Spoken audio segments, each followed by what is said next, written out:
This is my really poor hair toss of when you get that gorgeous haircut and you have to show it off and toss it around. Well, this is also me with no makeup. But anyway, I got my hair cut today and it looks gorgeous. And I got it dyed, and it's kind of a darker brown. But I like it. It looks good. So anyway, I'm trying to not show my pants because I don't have them buttoned. Happy Tuesday. Today, I was naked somewhere, I'm sure. I don't know. And, oh, I was naked at the massage place. After I got my hair cut, I went and got a massage at the same place. It's like a salon spa thing. So, that's where I was naked. But anyway, this past week has been really stressful for me because I threw out my back really bad. And it sucked hugely. And I was lifting a piece of workout equipment actually to make some room in my living room so I could have my web chat, and I completely threw out my back, canceled my web chat. I was like an old man in agony, and I cried a little. It sucked. But yeah, so I'm starting to get better now. I can walk, so that's a big plus. When I got my massage today, the guy was like, "Oh my God, what did you do to your back?" So he could feel that there was something wrong, but either way, I am healing. I leave for Denver, Colorado on Thursday. So I'm doing a workshop there, and I will be there for like 3 days. So good times. Anyway, I had a question from last week. I got a post on my website asking about a picture I posted on my preview of images about some guy with weird hands. So I thought I would give you the story of me and the lobster boy. When I was in college, I was really obsessed with sideshows. I still am, really. But I actually decided I was going to do my college thesis on a sideshow. Basically, I wanted to create my own sideshow, but I wanted everyone to be a part of it.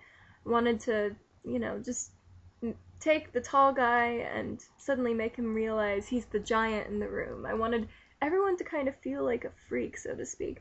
But I had a lot of great ideas, and they couldn't really come to what I wanted between what the teacher wanted, and also I just didn't have enough time. I mean, how do you put a sideshow together in 3 or 4 months?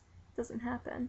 So either way, I read a ton of books. I traveled all over. I went to the Mutter Museum or Mutter Museum, whatever you want to call it, in Philadelphia. I went to the Coney Island sideshows.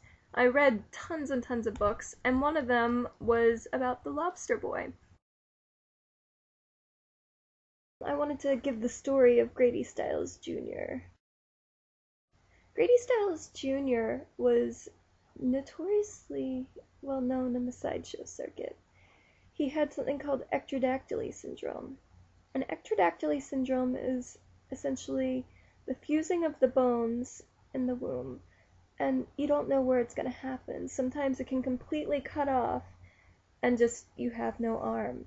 And sometimes it only affects your hands, and then sometimes it affects your feet, and sometimes both. I don't know, I mean, this is just personal assumption, but I seem to find that it gets worse in each generation. And I don't know if that's just coincidental to what I've watched, but I haven't seen any written literature on it. But I have noticed that in the Stiles family. But either way, what I was going on with is Grady Stiles Jr., he had ectrodactyly syndrome, and his hands split down the middle, so it looked like a lobster claw. And they're not always like that. His son that I know, Grady Stiles III,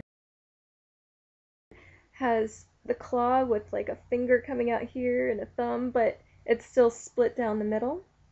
But Grady Stiles Jr. had also clubbed feet, and he had, just, it completely affected his body. He had to walk on his knees and hands, so kind of like on all fours, you would get around that way. And one of the things that's really interesting about this is everyone always saw him as very handicapped. And it's not necessarily true. Just basically, Grady was a very strong man, despite being either in a wheelchair or walking on all fours, and people didn't want to believe it, but apparently he was very abusive towards his family. He would drink, and he would hit his wife, and he'd hit his children. And one day his wife had enough, and his stepbrother had enough, and they said, "We're going to hire someone to hurt him." They didn't say that, they just did it.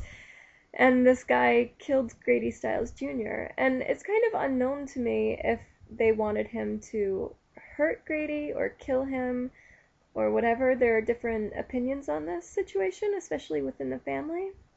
But either way, the guy killed Grady Stiles. He murdered him. And this was in the 90s, and it was a really big deal. It was a big court case, and more or less, the wife and son went to prison, but their argument was a very unique argument. They said it was battered wife syndrome. He beat her, and he abused her to the point where she felt like that was her only choice. However, she didn't win the court case. And no one wanted to believe it. How could a handicapped man do this? How could he beat his wife? How could he beat his children? No one wanted to believe it.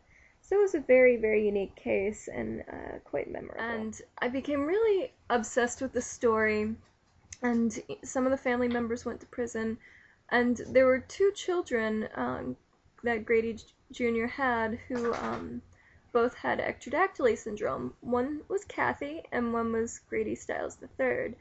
Kathy has been seen on many shows. I'm sure you guys have probably seen her, even if you didn't realize it was her. Kathy has been on Carnival. She's been on Big Fish, like the movie Big Fish. She was on some Discovery Health shows. She's just been in a lot of places where they've spoken about ectrodactyly, and her daughter also has that disorder. Grady the third is different. I decided that I was going to become friends with him. He was my age. I just knew about him from this book, and I searched for him on MySpace of all places. And guess what? At the time, he lived about 2 miles from my house. So just by complete coincidence, I found out he lived right next to me.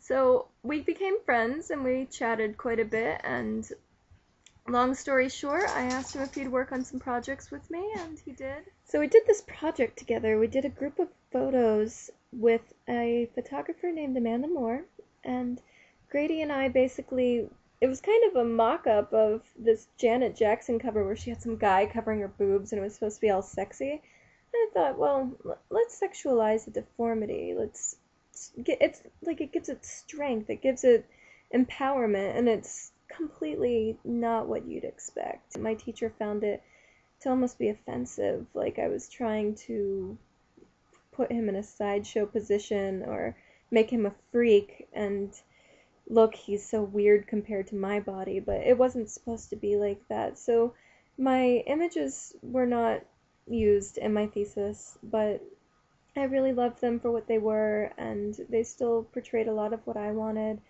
And Grady was fantastic to work with, and so was Amanda. So here's pictures.